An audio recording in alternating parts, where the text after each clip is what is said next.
নমস্কাৰ সকলোকে স্বাগতম জনাইছোঁ ৰাম ধেনু এছ নেশ্যনেলটোলৈ ভিডিঅ'টোৰ মাজতে দুটামান নতুন তথ্য দিবলৈ চেষ্টা কৰিছোঁ আহক তেন্তে দেৰি নকৰি ভিডিঅ'টো আৰম্ভ কৰোঁ বন্ধুসকল CM টিপুলেৰ যি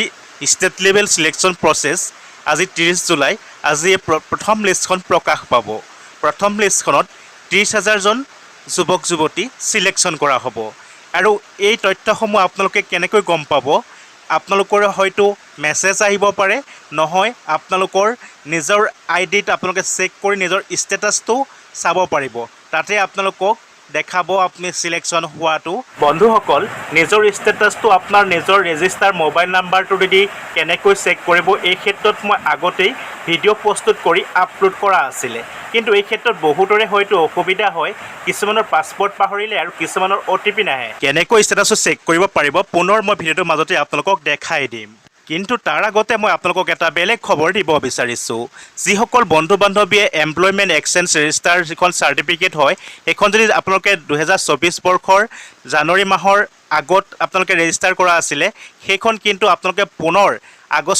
15 আগষ্টৰ আগত আপডেট কৰিব লাগিব ৰেজিষ্ট্ৰেশ্যন কৰিব লাগিব যিসকলে কৰা নাই আপোনালোকে অতি সোনকালে কৰি ল'ব এই ক্ষেত্ৰত চৰকাৰে বাৰে বাৰে আপোনালোকলৈ নটিচ জাৰি কৰি আছে আৰু যদি আপুনি কিবা কাৰণত 15 আগষ্টৰ আগতে ৰেজিষ্ট্ৰেশ্যন কৰিব নোৱাৰে আপোনাৰ কিন্তু আগন্তুক দিনত যি গেট 3 আৰু গেট 4 পৰীক্ষাৰ বাবে যদি আপুনি প্ৰস্তুতি চলাই আছে তাত আপোনাৰ অসুবিধা হ'ব পাৰে গতিকে আপোনালোকে ৰেজিষ্ট্ৰেশ্যন কৰি ল'ব আৰু যদি কাৰোবাৰ কৰিবলৈ অসুবিধা হয় তেন্তে আমাৰ লগত যোগাযোগ কৰিব পাৰে আমাৰ হোৱাটছআপ নাম্বাৰটো মই ইয়াতে এড কৰি দিম আপোনালোকে আমাৰ লগত পোনপটীয়াকৈ যোগাযোগ কৰি ল'ব পাৰে আমি আপোনালোকক আপডেট বা ৰেজিষ্ট্ৰেশ্যন কৰি দিয়াত সহায় কৰিম আপোনাৰ ষ্টেটাছটো অতি সহজতে আপুনি চাব পাৰিব আপোনাৰ মোবাইলত আপুনি আপোনাৰ মোবাইলত গুগলত আহিব ইয়াতে আহি আপুনি CM টিপুলে চাৰ্চ কৰিব চাৰ্চ কৰাৰ পাছত ইয়াতে দেখিব পাব চিফ মিনিষ্টাৰ আত্মনিৰ্ভৰ অসম অভিযান ইয়াতে ক্লিক কৰিব ইয়াতে ক্লিক কৰাৰ পিছত অকণমান ৱেইট কৰিব ইয়াতে দেখিব পাইছে এইটো ওপৰত আপোনাৰ লগ ইন ইয়াতে ক্লিক কৰি দিব তাৰ পাছত আপোনাৰ যেটো মোবাইল নাম্বাৰ ৰেজিষ্টাৰ আছিলে ইয়াতে বহাই দিব মোবাইল নাম্বাৰটো আৰু যদি আপোনাৰ পাছৱৰ্ডটো মনত আছে তেতিয়া লগ ইন উইথ পাছৱৰ্ড ইয়াতে ক্লিক কৰি দিব আৰু যদি মনত নাই পাছৱৰ্ডটো তেতিয়া লগ ইন উইথ OTPত ক্লিক কৰিব মই যেটো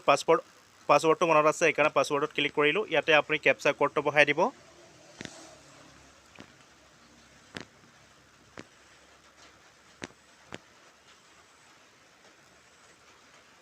কেপচা কোডটো ইয়াতে বহাই দিয়াৰ পিছত লগ ইনত ক্লিক কৰি দিব তাৰপিছত দেখিব পাইছে আপোনাৰ যিখন নিজৰ আপোনাৰ ডিটেইলছসমূহ ইয়াতে দেখা পাব আৰু ইয়াত এইটো ষ্টেটাছ এতিয়া বৰ্তমান এটা ছাবমিট ইয়াত দেখাই আছে ইয়াতে যেটো আপোনাৰ তলত দেখিছে এপ্লিকেশ্যন ৰেফাৰেন্স নাম্বাৰ ইয়াতে ক্লিক কৰি দিব ইয়াতে ক্লিক কৰাৰ পিছত আপোনাৰ সিভিল স্ক'ৰটো অতি সহজত আপুনি ইয়াত তলত অলপ স্ক্ৰল কৰি ইয়াত চাব পাৰিব সিভিল স্ক'ৰ ইয়াতে আপোনাৰ আপডেটটো দেখাব